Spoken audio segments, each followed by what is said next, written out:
நுரையீரலும் ஹார்ட்டும் ரொம்ப கனெக்டடு. இப்போ நம்ம அசுத்த ரத்தம் எல்லாம் எங்கே போகுது? ஹார்ட்டுடைய வலது பக்கத்துக்கு போகுது. ஏட்ரியம் அல்லது ஆரிக்கிள் போய் அங்கேருந்து ரைட் வென்ட்ரிக்கிள் போகுது. கீழே உள்ள பம்பிங் சேம்பருக்கு போய் அங்கேருந்து ஒரு பம்ப் பண்ணது எங்கே போகுது? லங்ஸ் முழுசும் அப்படி தெளித்த மாதிரி ஆகி அங்கே தான் ஆக்சிஜன் எக்ஸ்சேஞ்ச் நடக்குது. இங்கே உள்ள கார்பன் டை ஆக்சைடை விட்டுட்டு ஆக்சிஜன் எடுத்துக்கிட்டு திரும்ப எங்கே வருது? லெஃப்ட் சைடு ஆஃப் தி ஹார்ட்டுக்கு வருது. இடது பக்கத்து ஹார்ட்டில் ஆரிக்கலுக்கு வருது. இப்போ அங்கேருந்து அடுத்த கன்ட்ராக்ஷனில் வென்ட்ரிக்கிள் போய் through out the body pump ஆகுது. இப்போது ரைட் சைட்லேருந்து பம்ப் பண்ணுதில்ல, ரைட் வென்ட்ரிக்கிள் பம்ப் பண்ணுது. அப்போ அங்கே போயிட்டு லெஃப்ட் அது ஃபில்டர் ஆனது திரும்ப ஆக்சிஜன் எடுத்து லெஃப்ட்டுக்கு வந்துடுது. இது சிங்க்ரனைஸ்டாக நடந்துக்கிட்டு இருக்கும்போது இந்த ரைட் ஹார்ட் ஃபெயிலியர் வருதுன்னு வைங்க. பொதுவாக சிஓபிடின்னு கிரானிக் அப்ஸ்ட்ரக்டிவ் பல்மனரி டிசீஸ் உள்ளவங்களுக்கு வரும். பீடி குடிச்சிக்கிட்டே அலையெல்லாம் சொல்ல கேட்க மாட்டேங்கல்ல.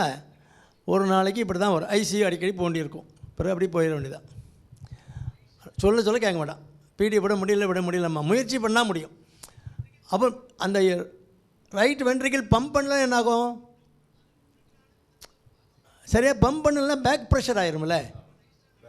பேக் ப்ரெஷர் ஆகி அது நீர் கோத்துக்கும், நுரையீரல் நீர் கோத்துக்கும், கல்லீரல் வீக்கம் வந்துடும், அந்த கிட்னிக்கு பாதிப்பு வரும், சப்ளை அந்த காலெலாம் வீக்கம் வரும். இப்படி பேக் ப்ரெஷர்னால் வர்ற எஃபெக்ட். அதே மாதிரி இடது பக்கத்துக்கு ஹார்ட் பம்ப் பண்ணலன்னு வைங்க. அப்போ என்னாகும்? அது அங்கேருந்து உள்ளே இழுக்கணும். நுரையீரலேருந்து பிளட்டை சக் பண்ணி கொண்டு வந்து பம்ப் பண்ணணும். அது சரியாக பம்ப் பண்ணலன்னாகும் லெஃப்ட் ஏட்ரியம் அது என்லார்ஜ்மெண்ட் ஆகிரும். பேக் ப்ரெஷர் ஆகுதுல்ல, கீழே பம்ப் பண்ணி போகலை. அப்போ பேக் ப்ரெஷர் ஆகி அப்படியே வரும்போது லங்ஸ்லேருந்து எடுக்கலைல்ல, அப்போ இங்கே உள்ள ப்ரெஷரும் ரைட் சைடு நல்லா பம்ப் பண்ணிகிட்டு இருக்கீங்க. அப்போ அந்த ப்ரெஷரும் கிரேடியன்ட் அதிகமாகிடும். இது நல்லா பம்ப் பண்ணுது, லெஃப்ட் சைடு சரியாக பம்ப் பண்ணலை. அப்படிங்கும்போது அந்த ப்ரெஷர் கிரேடியண்ட்டில் நீர் வெளியில் வந்துடும். பிளட்டில் 80% நீர் தானே இருக்குது, தண்ணி தானே இருக்குது. அப்போ அந்த கேபிலரி ஃப்ளோ அந்த சின்ன இரத்த குழாய்களை போகும்போது அப்படியே கசிஞ்சு நம்முடைய நுரையீரலில் உள்ள அந்த பேக்கு எல்லாத்துக்கும் நீர் வந்துடும். அதான் நீர் கோர்த்துக்கிறதுங்கிறோம். அது பேர் ஆக்சுவலாக கன்ஜஸ்டிவ் ஃபெயிலியர். ஹார்ட் ஃபெயிலியரில் அப்படி வரும். அல்லது அது பல்மனரி எடிமாம்போம். லங்ஸுக்கு உள்ள நீர் கோத்தனா அது பல்மனரி எடிமா. இது திடீர்னு ஹைப்பர் டென்ஷன் அதிகமானாலும் வரலாம். ஒன்று இந்த பம்ப் ஃபெயிலியர் வரதான் காரணம் மெயினாக. இப்போ சிஓபிடி அந்த ஸ்மோக்கர்ஸுக்கு வர்ற அந்த கிரானிக் பிராங்கைட்டிஸ் திரும்ப இருமிக்கிட்டே இருப்பாங்க. அவங்க ஜாலியாக இருமிக்கிட்டே இருப்பாங்க. அந்த மாதிரி ஆட்களுக்கு நுரையீரல் ஏற்கனவே டேமேஜ் ஆகிருக்கும். அது டேமேஜ் ஆகும்போது இந்த ஹார்ட்லேருந்து ரைட் சைட்லேருந்து உள்ளே போகிறதுக்கு ரத்தம் இருக்கு இல்லையா, அது ஃப்ரீயாக போக முடியாது. அந்த நுரையீரலில் உள்ள அந்த பேக்ஸ் எல்லாமே ஒரு மாதிரி டேமேஜ் ஆனோன்னா அதுக்குள்ளோட தானே ரத்தங்கள் போகாது. ப்ரெஷர் பேக் ப்ரெஷர் ஆகும்போது ரத்தம் இந்த ஹார்ட் ஃபெயிலியர் வந்துடும். அது பேர் கார் பல்மோனேல். அது பேர் அந்த ஹார்ட்டில் உள்ள ப்ராப்ளத்தினால லங்ஸில் உள்ள ப்ராப்ளத்தினால ஹார்ட் ஃபெயிலியர் வந்துன்னா அது பேர் கார் பல்மோனேல். அது ஏற்கனவே டயபெட்டிக் பேஷண்ட்டு அவங்களுக்கு மயோபதி இருக்குன்னு வைங்க. டயபெட்டிக் கார்டியோ மயோபதின்னு இருக்குது. அந்த மசில் ஃபைபர்ஸ் எல்லாம் சக்தியாக பம்ப் பண்ணாது.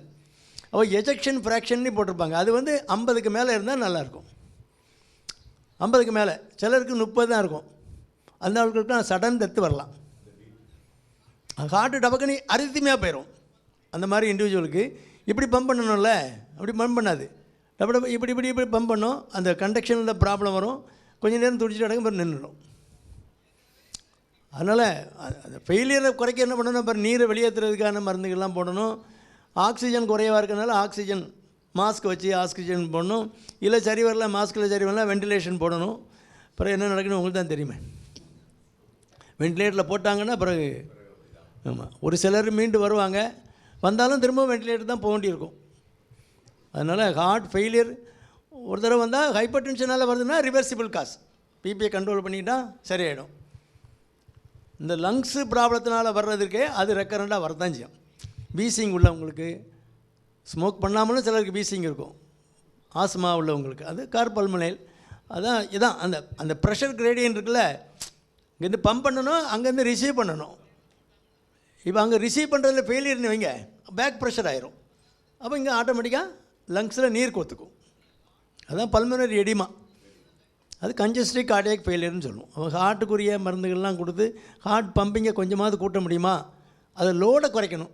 அப்போ நீரை வெளியேற்றிட்டேன்னா, ரத்தத்தில் உள்ள நீரை வெளியேற்றிட்டேன்னா கொஞ்சம் கொஞ்சமாக லோடு குறையும். ஹார்ட்டுக்கு லோடு குறைஞ்சா கொஞ்சம் பரவாயில்லாமல் வேலை செய்யும்ல. அந்த மாதிரி எல்லாம் மெக்கானிக்கல் வேலை தான், ஒன்றும் பெர்மனெண்ட் ரெக்கவரி கிடையாது. அது திரும்ப வரலாம், வீட்டுக்கு கொண்டு வந்திருப்பாங்க, பிறகு 4-5 நாளில் திரும்ப மூச்சு திணறல் திடீர்னு மூச்சு திணறல் வந்துடும். அது போண்டி இதான் நீர் கோத்துக்குதுங்குது. இது ரொம்ப வயசு வரைக்கும் நம்ம வாழ்கிறோம்ல. இப்போ லைஃப் ஸ்பேன் எக்ஸ்பெக்டன்சி கூட்டிகிட்டு, அதுவும் டயபெட்டிஸு மெயின் ரீசன் இதுக்கு. டயபெட்டிஸ்னால் ஹார்ட்டில் உள்ள மசில் பவர் போயிடும். அது ஒழுங்காக வச்சு கொண்டு வரலன்னா பவர் போயிடும். அப்போ எஜெக்ஷன் ஃப்ராக்ஷன் 20-30%, 25% அப்படிலாம் வந்துடும். சிலருக்கு ப்ரெசென்டிங் சிம்டமே அப்படி தான் இருக்கும். நடந்தால் மூச்சு வாங்கும், படப்படன்னு வரும். சிலர் ஃபெயிண்ட் ஆயிடுவாங்க, மயக்கம் ஆயிடுவாங்க, அந்த ஆக்சிஜன் குறைஞ்சினா ஃபெயிண்ட் ஆயிடுவாங்க. இந்த மாதிரிலாம் சிம்டம், பசி குறைஞ்சிரும். இந்த மாதிரிலாம் இருந்ததுன்னா ஹார்ட்டு செக்கப் பண்ணணும்.